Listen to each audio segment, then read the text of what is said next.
Assalamualaikum warahmatullahi wabarakatuh. Salam sejahtera bagi kita semua.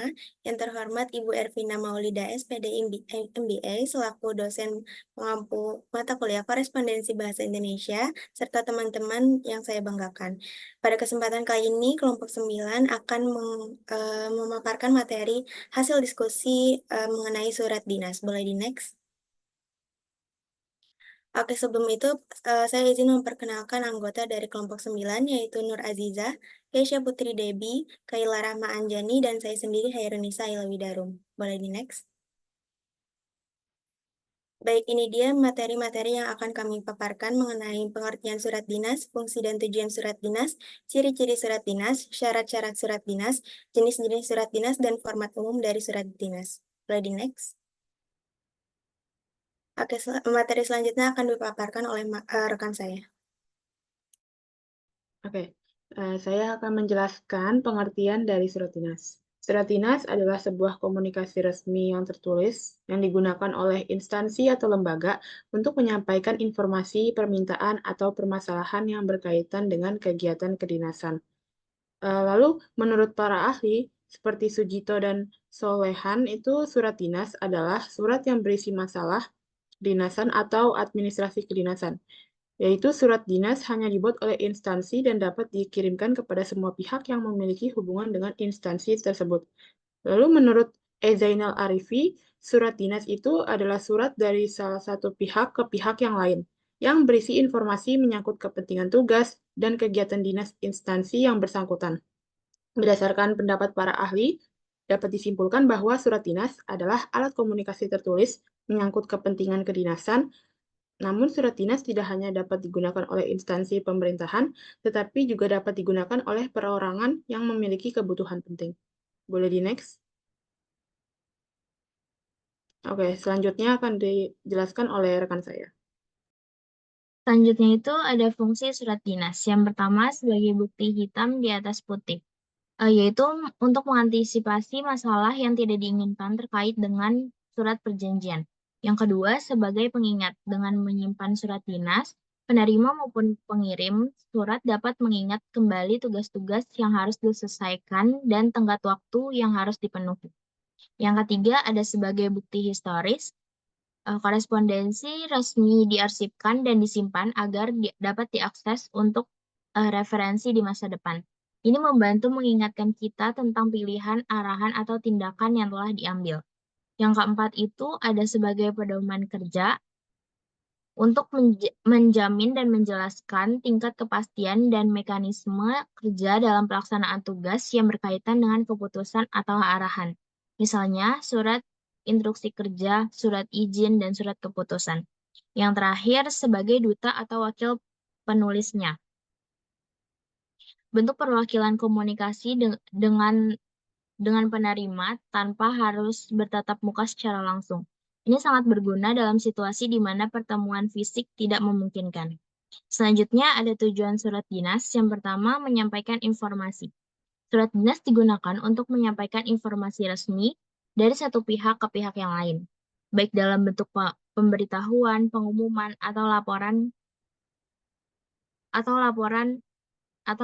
Dengan tujuan ini membantu memastikan bahwa semua pihak yang terkait menerima informasi yang sama dan memahami tugas dan atau tanggung jawab mereka dengan jelas. Yang kedua, koordinasi. Surat dinas membantu dalam mengkoordinasikan kegiatan atau tugas antar divisi atau departemen dalam satu instansi.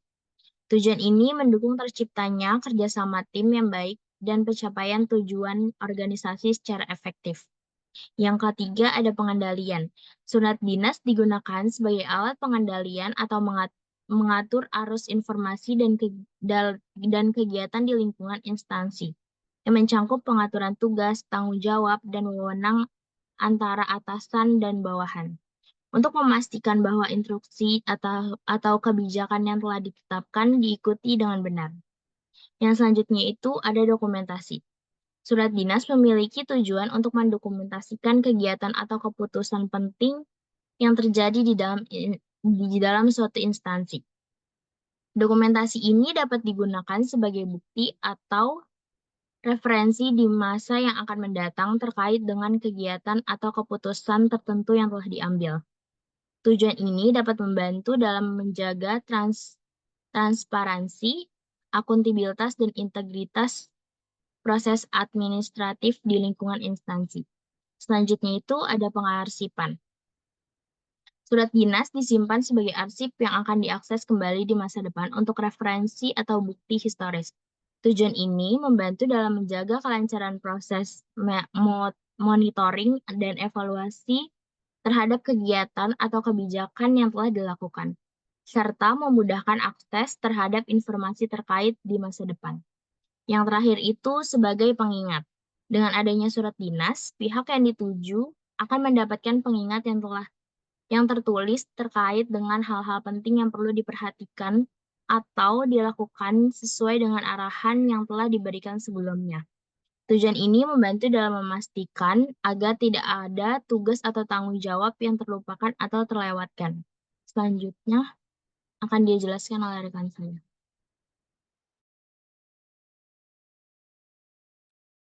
Oke, selanjutnya itu ada ciri-ciri dari surat dinas. Surat dinas itu merupakan surat yang tujuannya itu untuk menyampaikan informasi yang berkaitan dengan kegiatan dinas pada suatu instansi pemerintah. Surat dinas menggunakan bahasa yang resmi dan juga mencantumkan kop atau kepala surat. Di sini yang pertama yaitu adanya kop surat. Dalam surat dinas, adanya kop surat merupakan ciri yang paling penting, karena dari sini dapat dilihat bahwa surat tersebut resmi atau tidak.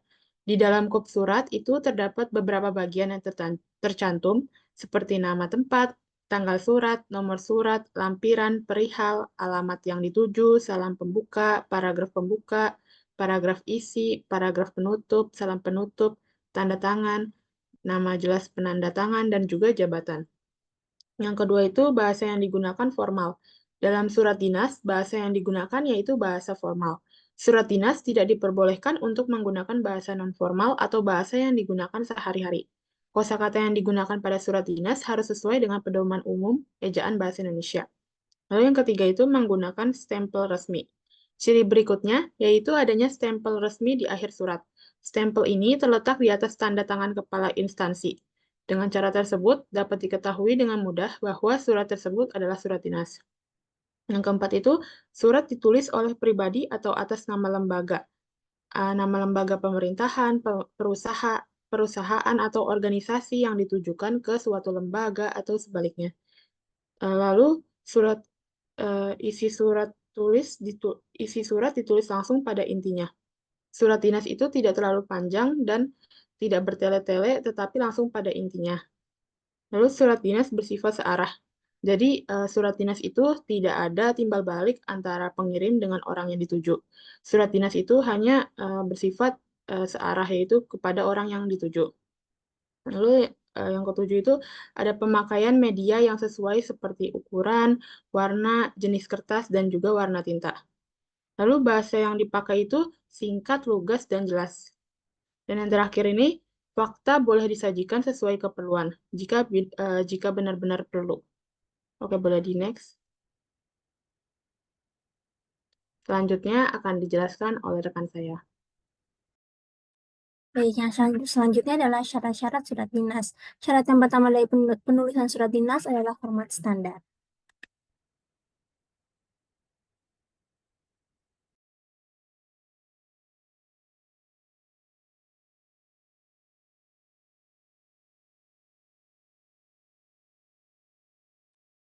Pertama ada kop surat. Pada bagian atas kop surat harus dicantumkan nama dan alamat lengkap perusahaan atau organisasi yang mengeluarkan surat ini.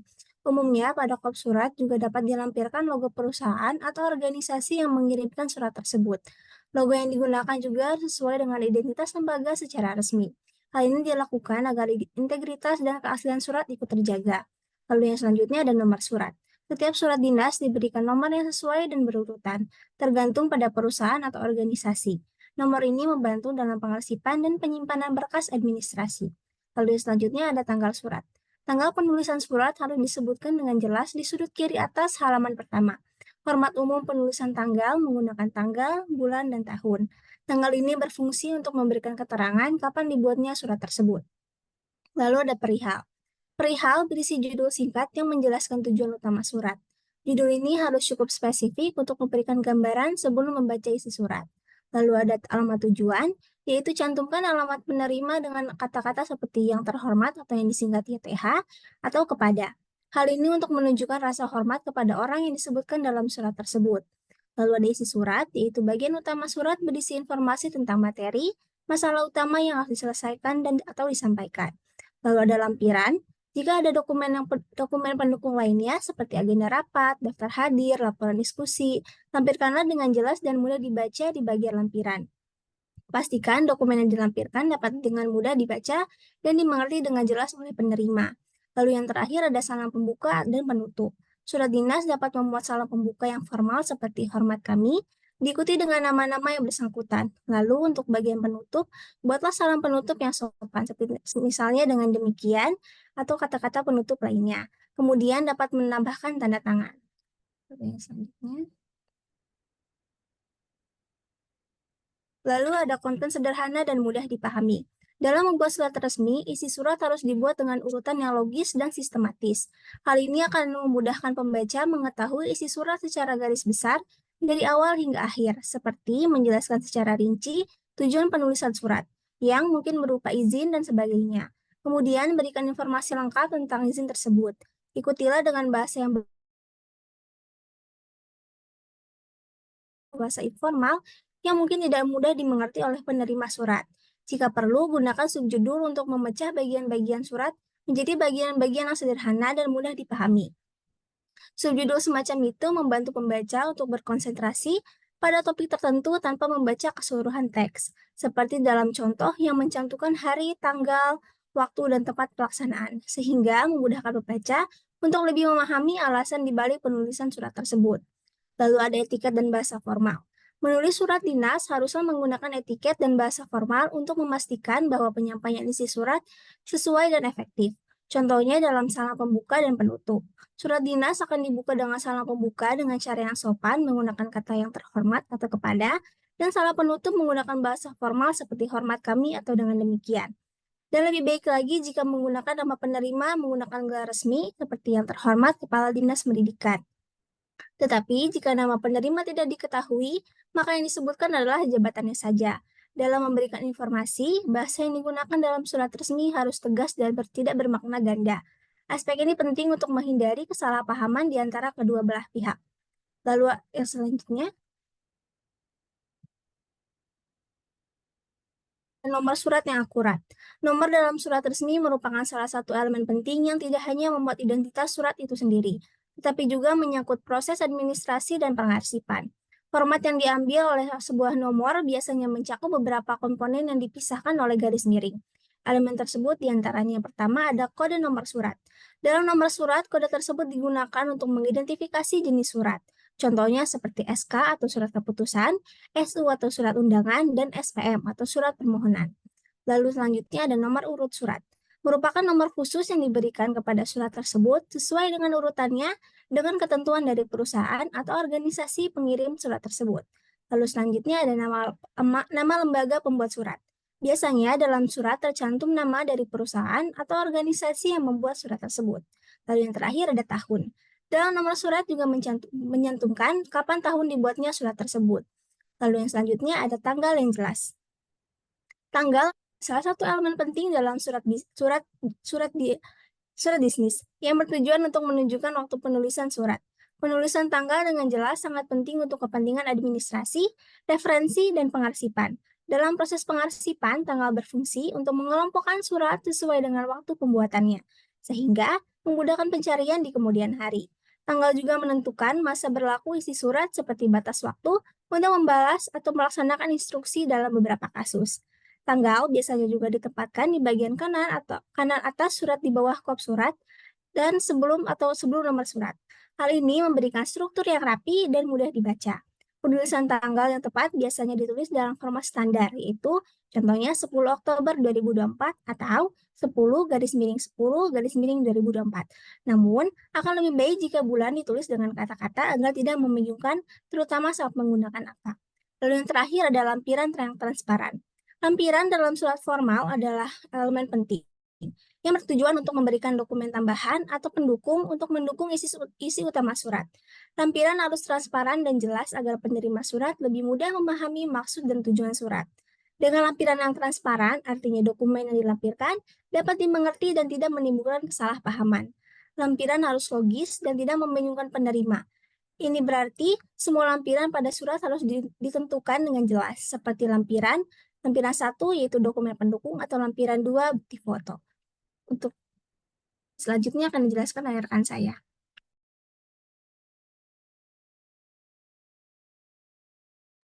Oke, selanjutnya terdapat jenis-jenis surat dinas. Yang pertama ada surat permohonan. Surat permohonan digunakan saat suatu pihak menyampaikan suatu permohonan kepada pihak lain. Boleh di Zoom.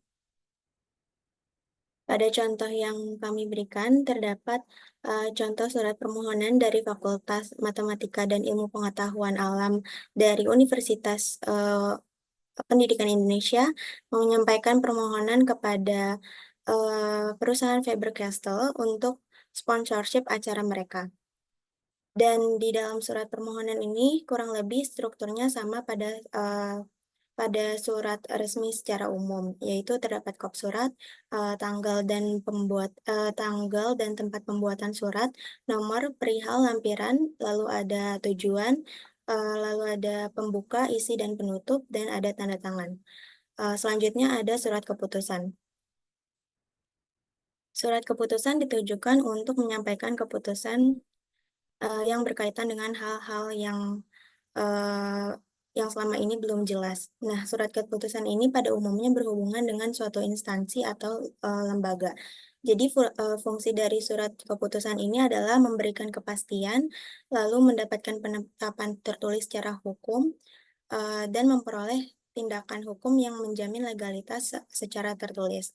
Dan struktur dari surat keputusan ini agak berbeda daripada surat resmi pada umumnya.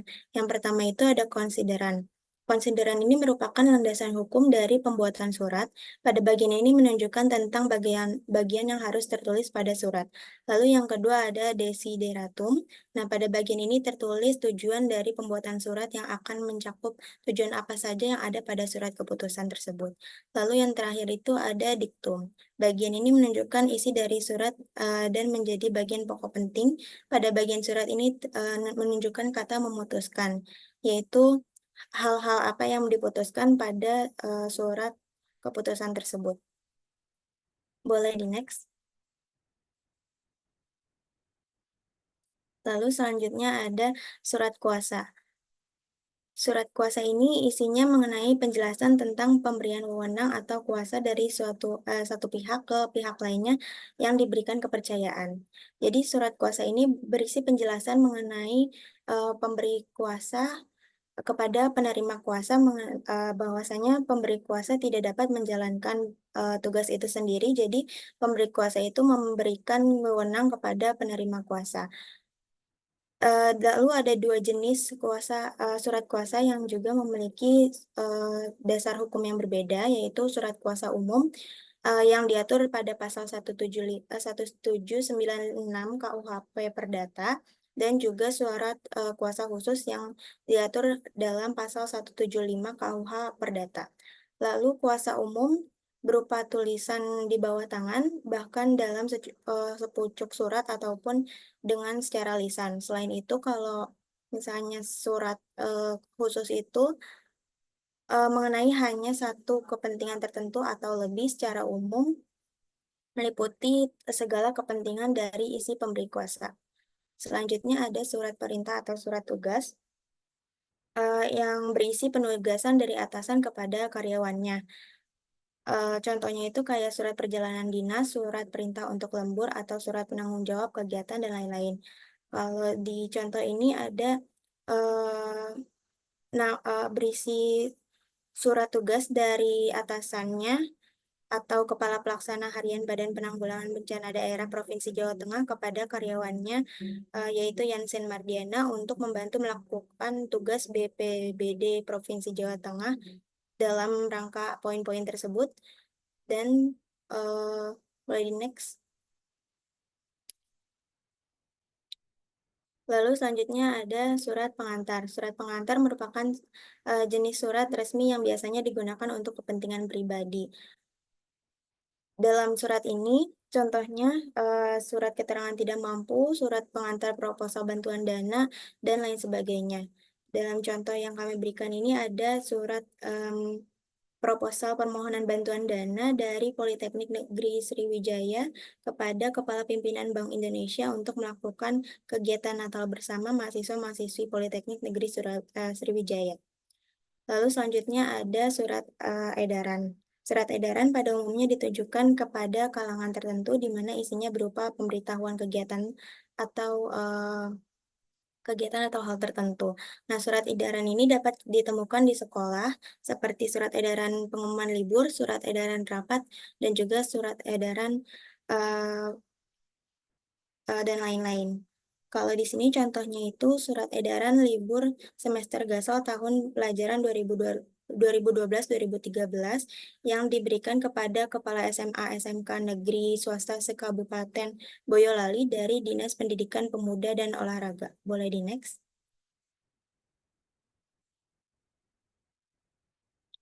Selanjutnya ada surat undangan.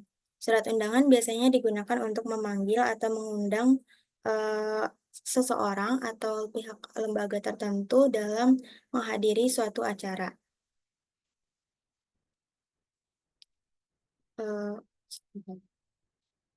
Kalau di sini contohnya ada surat undangan rapat koordinasi dari Kementerian Pendayagunaan Aparatur Negara dan Reformasi Birokrasi Republik Indonesia yang ditujukan kepada bupati atau wali kota yang terlampir.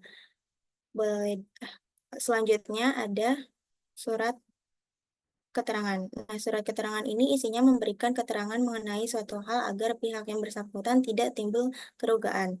Jadi, surat keterangan ini juga disebut sebagai surat referensi atau surat rekomendasi, yaitu keterangan tentang keadaan seseorang yang diberikan secara rahasia. Contohnya, di sini ada surat keterangan pengalaman kerja yang bertanda tangan, yaitu rekomendasi dari Dr. Desi Sagita kepada Arinda Amalia ini memberikan rekomendasi mengenai dirinya uh, kepada klinik rawat inap Pratama Baitur Rahmah. Boleh di next. Lalu selanjutnya ada surat pengumuman. Nah, surat pengumuman adalah macam surat yang ditujukan kepada orang banyak atau umum. Pengumuman dapat disebarkan dengan berbagai macam cara, yaitu menyebarkannya melalui surat edaran atau memasang di papan-papan pengumuman. Nah, kalau di sini itu contohnya surat pengumuman dari PT Bintang Mas Pertiwi mengenai perihal pemberitahuan perubahan susunan pengurus PT Bintang Mas Pertiwi kepada PT Bank Mandiri Persero. Selanjutnya ada surat lamaran pekerjaan. Surat lamaran pekerjaan adalah surat resmi yang bersifat pribadi yang dibuat untuk melamar pekerjaan di suatu perusahaan, instansi, atau kantor. Nah, surat ini berisi informasi pribadi, kualifikasi, dan juga motivasi pelamar kerja. Tujuan dibuat surat ini adalah untuk menjelaskan ketertarikan pribadi terhadap posisi yang ingin dilamar dan meyakinkan HRD bahwasanya pelamar cocok untuk mengisi posisi tersebut. Boleh di next. Selanjutnya ada notulen. Notulen adalah catatan singkat mengenai suatu pembicaraan atau rapat. Yang dicatat adalah hal-hal penting dan sifatnya singkat dan jelas, tidak berurai panjang atau berparagraf-paragraf. Nah, isinya itu ada judul, ada kop surat juga, ada hari tanggal, dan informasi mengenai siapa-siapa saja yang menghadiri rapat, dan isi dari pembahasan rapat tersebut. Selanjutnya ada telegram. Telegram juga bisa diartikan sebagai berita yang dikirimkan melalui telegraf atau yang biasa disebut dengan kawat. Telegram dikirimkan menggunakan kode Morse yang ditransmisikan oleh telegraf yang menggunakan kabel-kabel untuk menghubungkan satu lokasi dengan lokasi lainnya. Nah, berbeda dengan surat resmi, susunan telegram ini terdiri dari 4 bagian. Nah, bagian-bagian tersebut adalah petunjuk dinas berbayar atau PTB, alamat, isi telegram, dan juga pengirim. Dapat dilihat di sini surat telegram yang terdapat di contoh yaitu dari Kepolisian Negara Republik Indonesia, dari Kapolri kepada para Kapolda, UP, Kabid Humas. Boleh di next. Oke, selanjutnya ada berita acara. Berita acara adalah catatan laporan tentang suatu kejadian seperti perkara, pengaduan, ujian, serah terima jabatan, dan sebagainya. Bisa dilihat di sini terdapat judul, nomor surat, lalu ada pihak-pihak yang bertanda tangan, pihak pertama dan juga pihak kedua, lalu ada isi, penutup, dan juga tanda tangan dan informasi nama pihak pertama dan juga pihak kedua. Lalu yang terakhir ada surat perjanjian. Surat perjanjian adalah surat yang berisi persetujuan yang mengikat antara dua belah pihak atau lebih. Dengan surat perjanjian ini, kedua belah pihak akan menepati janji yang telah disepakati, dan juga apabila salah satu pihak mengingkari janji, maka akan mudah menggugahnya kepada pihak berwenang karena sudah tertulis dalam surat perjanjian secara resmi. Dan di sini kurang lebih sama seperti berita acara, ada judul, ada informasi pihak pertama maupun pihak kedua, lalu ada isi, penutup, dan juga ada informasi nama serta tanda tangan dari kedua belah pihak. Mungkin materi selanjutnya akan dijelaskan oleh rekan saya.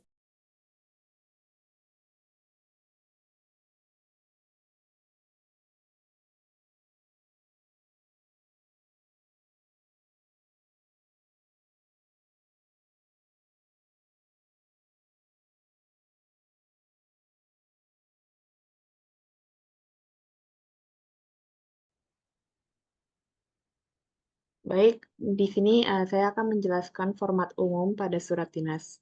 Yang pertama itu ada format lurus penuh.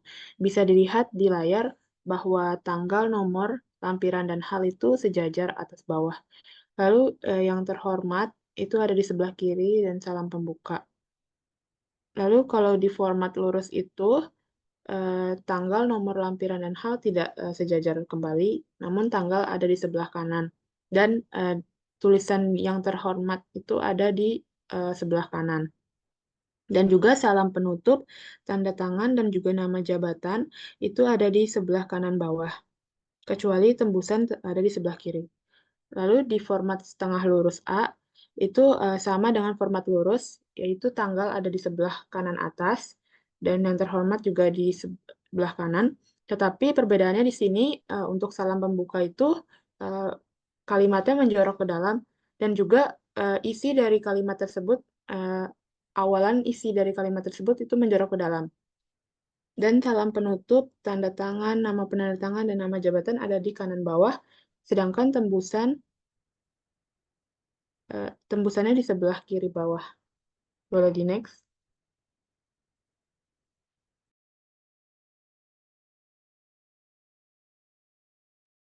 Yang selanjutnya ada format surat setengah lurus B. Pada format ini, semua bagian surat seperti alamat penerima, salam pembuka, isi surat, dan penutup dimulai dari sisi kiri, kecuali tanggal dan tanda tangan yang diletakkan di sebelah kanan. Paragraf dalam isi surat biasanya menggunakan identasi penjorokan ke dalam pada awal paragraf, namun bagian lain seperti tanggal dan penutup berada di sebelah kanan.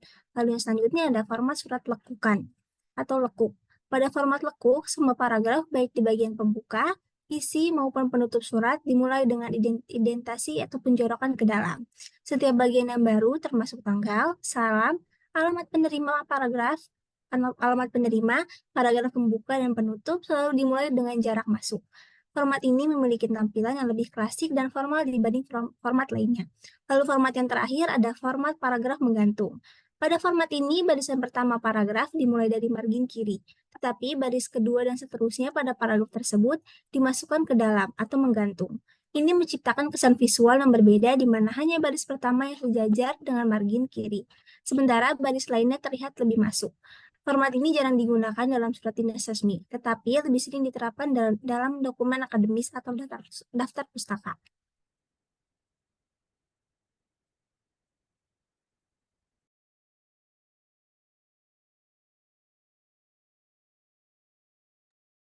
Selanjutnya itu ada kesimpulan dari materi yang kami presentasikan itu surat dinas adalah sebuah komunikasi resmi tertulis yang digunakan oleh instansi atau lembaga baik pemerintahan maupun swasta untuk menyampaikan informasi, permintaan, atau permasalahan yang berkaitan dengan kegiatan kedinasan. Surat ini berperan penting sebagai alat komunikasi formal antara lembaga dan menjadi sarana efektif dalam menjalin hubungan kerjasama yang baik. Fungsi surat dinas meliputi sebagai alat dokumentasi, pemberitahuan, permintaan, keputusan, dan instruksi resmi.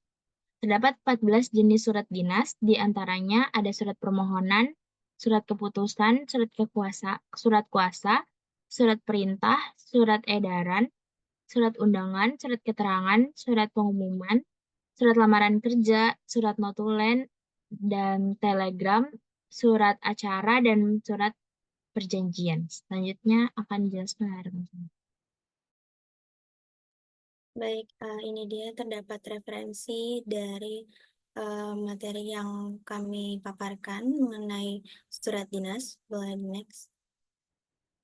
Mungkin itu saja pemaparan materi dari kelompok kami. Apabila ada kesalahan kata, mohon maaf. Wassalamualaikum warahmatullahi wabarakatuh.